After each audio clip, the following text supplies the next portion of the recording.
My wife asked me why I was smiling when she walked through the door at 10:43 on a Wednesday night. I told her it was because I'd spent those 4 hours going through 9 months of credit card statements, and I'd finally found what I was looking for. She set her purse down on the counter very slowly. The way you set something down when you're not sure if the floor beneath you is still solid. I kept smiling. I didn't tell her what I'd found. Not yet. I wanted her to sit with the uncertainty for a while, the same way I had. My name is Barrett, and for 24 years I've made my living finding what people try to hide inside numbers. I'm a forensic accountant. Fraud cases, estate disputes, corporate embezzlement. The kind of work where someone always insists the books are clean and I always prove they're not. Numbers don't lie the way people do. That's the thing about them. They just sit there patient, waiting for someone who knows how to read them. I'm 52 years old. My daughter Hazel is 16, honor roll, wants to study architecture. My son Leo, just turned 13, plays basketball with a kind of reckless joy that makes me feel old watching him, and eats everything in the refrigerator within 30 minutes of it being restocked. For 21 years, I had a marriage I thought was as solid as anything I'd built. Our house, in Meridian Kessler. My firm. The life we'd assembled together, piece by piece, until it was just there, the way the furniture is just there. Present without being seen anymore. That was my mistake. I stopped seeing it. The first number that didn't add up appeared 8 months ago. I run a quarterly household budget. Old habit. Can't shake it. And there was a recurring transfer I didn't recognize. $1,200. On the 17th of each month, moving from our joint savings into an account I had no records for. I assumed it was automated. Something my wife had set up that I'd forgotten about. I made a note. I moved on. A month later it hit again. Same amount, same date. I'm a forensic accountant. I know what patterns mean. The account, when I traced it, connected to an LLC, registered 6 months earlier in Marion County. The registered agent was a name I didn't know. But the address was a midtown apartment building I recognized. Because my wife had mentioned it once, offhand, as the place a friend from her yoga class had recently moved into. She'd mentioned this friend twice total. His name was Flynn. I'd paid no real attention to either mention at the time. Now I paid attention. I pulled the cell records through our carrier account. I cross-referenced location data from the family's find. My app. My wife's phone was still linked to it, and she'd apparently forgotten that. I hired a private investigator named Dorsey, a man I'd used on 2 embezzlement cases, who understood discretion the way some people understand music, intuitively, completely. I gave him 3 weeks. What Dorsey confirmed wasn't just an affair. It was a financial entanglement. My wife had co-signed documents. She had used her income, our household income, money I brought in, as supporting proof of earnings on a personal loan application filed under Flynn's LLC. The loan was $87,000, and, among the collateral securing it, partially, was our home, the home I'd bought before we married and refinanced twice since. She had pledged our family's house to secure another man's business venture, and she'd been funneling $1,200 a month as her contribution to his operating costs. I sat with that for 3 weeks before I did anything. I went to work. I ate dinner with my kids. I watched Leo's basketball practice and listened to Hazel explain the difference between Bauhaus and brutalism. And I said nothing, because there was no version of this conversation that could happen before I had everything in order. Then I called my attorney. He's been practicing family and financial law in Indiana for 30 years and has a reputation I won't try to describe. Except to say that when I walked into his office and laid out my documentation, he didn't say anything for a long moment. Then he said, "How long have you had this?" 3 weeks. "And you haven't said a word to her?" "Not one." He leaned back. "Then let me show you exactly how this ends." Over the following month, we worked quietly. He filed a preliminary asset valuation to establish a clean baseline on everything: house, retirement accounts, the investment portfolio I'd spent 15 years building. We flagged all joint accounts with our financial institution. We drafted the dissolution petition. We documented every transaction connected to the LLC. And then, when every piece was where it needed to be, I asked my wife to dinner. Not somewhere impressive. The Italian place near Broad Ripple we used to go to before we had kids, when the biggest decision we had to make was whether to split the tiramisu. I wanted normal. I wanted her to feel relaxed and warm and like nothing was coming. Because the thing that had been keeping me up at 2 a.m. for 3 weeks, wasn't the betrayal itself. It was the understanding that she'd been counting on me not looking. She'd built the whole arrangement on the assumption that I'd stop paying attention. She ordered salmon. I ordered pasta I wasn't going to eat. She talked about Hazel's portfolio review, about Leo's team, about a tile she'd seen for the guest bathroom. I listened to every word. Then I said, "I need to ask you something," and watched her set her fork down. "The $1,200 a month," I said. "Where does it go?" She said it was a miscellaneous household fund. "For 9 months," I said. "Same amount, same date to an LLC with a Midtown address." "Barrett. You co-signed an $87,000 loan," I said. "Our house was listed as partial collateral. Flynn submitted the application. You provided income verification. I have the documents. I have Dorsey's report. I have 7 months of location data." The color left her face slowly. She opened her mouth and closed it again. "How long have you?"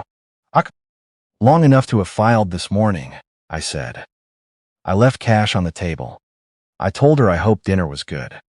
Then I walked out into the November air and sat in my car for a few minutes before I drove to my mother's house. My mother is 71. She's been on her own since my father passed 4 years ago, and she is, I believe, the sharpest person I know, with one possible exception I'll get to. I told her everything at her kitchen table. She listened without interrupting, which cost her visibly, and when I finished she said, "The paperwork's already filed. This morning." She nodded once. "Good. Now drink your coffee." My wife called 11 times that night. I declined everyone. In the morning, she sent a text asking me to come home, saying the kids were asking questions. I told her my attorney would be in touch. Then I went to pick up my kids from school. I hadn't planned to tell them that day. But Hazel took one look at me in the pickup line. Just one look, and said, "What happened?" Not a question, a statement. I took them for burgers. I sat across from them in a booth, Leo with ketchup on his sleeve, before the food even arrived, Hazel with her arms crossed and her eyes on me. I told them the truth, age appropriate, but the truth, because I believe that's what they deserved. "Your mom and I are getting divorced," I said. Leo put down his burger. "She made choices that broke our trust," I said. "More than one, in more than one way. And I can't ask any of us to pretend otherwise." Hazel asked, "Was there someone else?" "Yes." Leo said quietly. "Are we going to have to move?" That one hit me harder than anything my wife had done. I looked at my son across that table and felt the full weight of what I was asking them to absorb. Not as a wronged husband, but as their father. "No," I said. "That house is ours. We are not moving anywhere." Hazel reached across the table and put her hand over mine. She didn't say a word. She didn't need to. The legal proceedings moved faster than I expected, partly because my attorney was thorough, and partly because there wasn't much ground for my wife's attorney to stand on. Before the custody hearing, my attorney also submitted a formal referral to the state financial authority regarding the loan application. I want to be clear about that decision. It wasn't leverage. I'm a forensic accountant. I testify about financial fraud. I cannot, in good conscience or professional standing, look the other way on a fraudulent loan application, simply because the person who signed it shares my last name. I had no choice. I made the referral, and I'd make it again. Flynn was contacted by state regulators within 72 hours. By that Friday, my wife's attorney was calling mine every few hours. The custody hearing was 3 weeks later. Hazel had asked to speak. She's 16, old enough for the court to consider her preference under Indiana statute. The judge asked if she'd been coached. Hazel said no. Then she said, "My dad never said anything bad about my mom. Not once. Not even after he found out about everything. He just said that adults make choices, and sometimes those choices have consequences, and that none of it was about us. I want to stay with him because that's my choice. He didn't make it for me."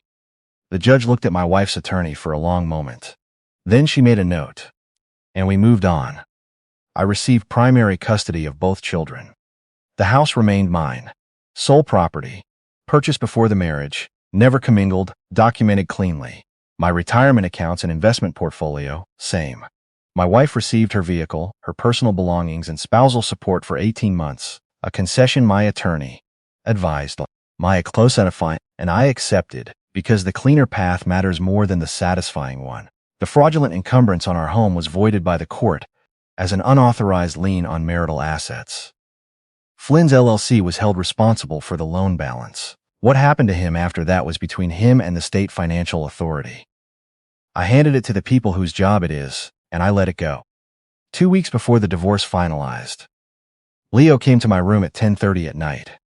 I was still at my laptop, reviewing a client file. He stood in the doorway in his basketball jersey, barefoot on the hardwood. "Dad." "Hey, bud." He came in and sat on the edge of the bed, quiet for a second. Then, "Do you think Mom knew it was wrong?" I thought about it. Not the quick answer. The real one.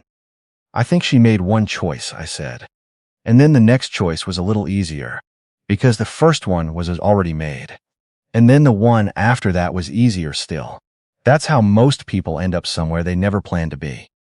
He nodded slowly. "That's scary." "Yeah, it is." "Is that why you're so careful about everything?" "It's part of it." He sat there a minute. Then he said, "I'm glad you were paying attention." I pulled him into a side hug, and we sat like that for a while, watching the traffic light at the end of the street blink red through the window. I didn't say anything else. Some things don't need words. They just need you to stay in the room. The morning my wife came to collect her belongings, I'd already had everything boxed. 24 boxes, neatly labeled, her clothes and personal items, and the decorative things that had been hers before we married. I left her photo albums, the originals, not copies, because those belonged to her in a way that had nothing to do with any of this. Flynn drove her. He stayed in the car, which I respected the way you respect someone who correctly reads a room. My wife stood in the garage looking at the boxes. She looked like someone who'd been through something. She had been. "You don't take apart a 21-year marriage and walk away clean." "Can I see them?" she asked. "They're at school." She looked at the boxes a moment longer. Then she said, "The state referral wasn't discretionary," I said. "You knew what I do for a living when you signed those papers. You knew I couldn't look away from it." She didn't argue. She helped load the boxes into Flynn's car. He had to get out for that. There were too many. And they worked in silence. When the last box was in, she stood by the passenger door and looked at me. I used to know every expression she had. 21 years, and you learn someone like a book you've read so many times you could recite it. What I saw on her face then was something past anger. Something quieter and more permanent. "I didn't mean for it to go this far," she said. "I know you didn't." "Nay. I thought." She stopped. "I don't know what I thought." "You thought I wasn't looking," I said. "It wasn't cruelty. It was just the most accurate thing either of us had said in a year." She got in the car. And they pulled out of the driveway, and I stood there until they turned the corner, and then I went inside and made coffee and stood in my own kitchen in the November quiet and breathed. Hazel came home and asked if it was over. I said yes. She said good and went to do her homework. Leo asked if we could order pizza. I said absolutely, and we ate it on the living room floor watching the second half of a game neither of us cared about, and it was the most ordinary 2 hours I'd had in months, and I held on to every minute of it. The financial authority investigation concluded the following spring. Flynn's LLC was found liable for the fraudulent application. He faced civil penalties and a regulatory restriction that would significantly limit his ability to operate in Indiana's financial markets for years. I didn't track the details closely. I'd handed it to the people whose job it was. That was the right call, and I knew it. My wife texted me once, about 2 months after everything finalized. She said she was sorry. She said she'd started seeing a therapist. She asked, carefully, if the kids might be willing to see her over the holidays. Briefly, no pressure. I showed them both the message, because they're old enough for that decision to be theirs. Leo said maybe. Hazel said she wasn't ready yet. I relayed both answers without editorial. My wife said she understood. I believed her. Sometime in January, a colleague from a financial compliance conference I'd attended the prior year reached out by email. She ran her own practice in Columbus, had 2 daughters a bit younger than Hazel, had been divorced 3 years. We'd had 2 good conversations at that conference, and then I'd lost track the way I lose track of anything that isn't a case file. She remembered. She asked if I wanted to get coffee sometime and catch up. We got coffee. We talked for 3 hours about casework and regulatory gaps, and what it takes to rebuild something from scratch while raising children alone. She was precise and funny and didn't say a single thing she didn't mean, which I realized about 45 minutes in, and which made me pay closer attention to everything after that. I drove home thinking I hadn't talked to someone like that in a very long time. I told Hazel about her on a Sunday morning while we were making eggs. Hazel looked up from the sketch pad she carries everywhere and said, "What's she like?" "Smart," I said. "Careful, doesn't miss much." "Does she know what you do?" "Similar field." Hazel considered this. "So she'd understand if you got a call at 9 at night." "Probably better than most people would." "Okay," Hazel said, and went back to her drawing, which, from Hazel, is effectively a formal endorsement. In March, I took the kids to the lake house. My parents left me when my father passed. We hadn't been since the summer before everything happened. Leo wanted to fish. Hazel wanted to sketch the tree line across the water. I wanted to sit on the porch for 48 hours and not think about anything with a dollar sign attached to it. On the second evening, we built a fire in the pit out back. Leo roasted marshmallows with the focus he normally saves for free throws.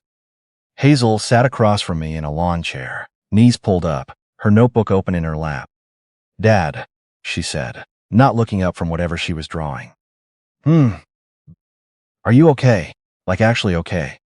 "Yeah," I said, "actually okay." She looked up and studied me for a moment the way she does. That particular 16-year-old look that sees more than adults ever give kids credit for, and then she nodded once and went back to her notebook. Leo pulled his marshmallow from the fire, golden and perfect, and held it up. "Dad, look."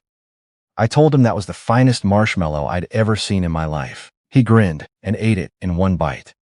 We stayed until the fire burned down to coals and the stars came out over the lake. I thought about what it means to pay attention, not just professionally, but to the things that are actually yours. The mistake I'd made wasn't trusting my wife. It was letting familiarity become invisibility, letting the known things go unseen. She hadn't broken me. She'd just revealed what was already true, that what I'd built was solid enough to hold. Solid enough to hold 2 kids and a lake house in March, and a fire that smelled like pine smoke and cold water. On the drive home, Leo fell asleep before we hit the highway. Hazel stayed awake, watching the road scroll past in the dark. "Somewhere around mile 40, she said quietly, so she wouldn't wake him. "I think this year is going to be better." I told her I thought so too. I was right. Big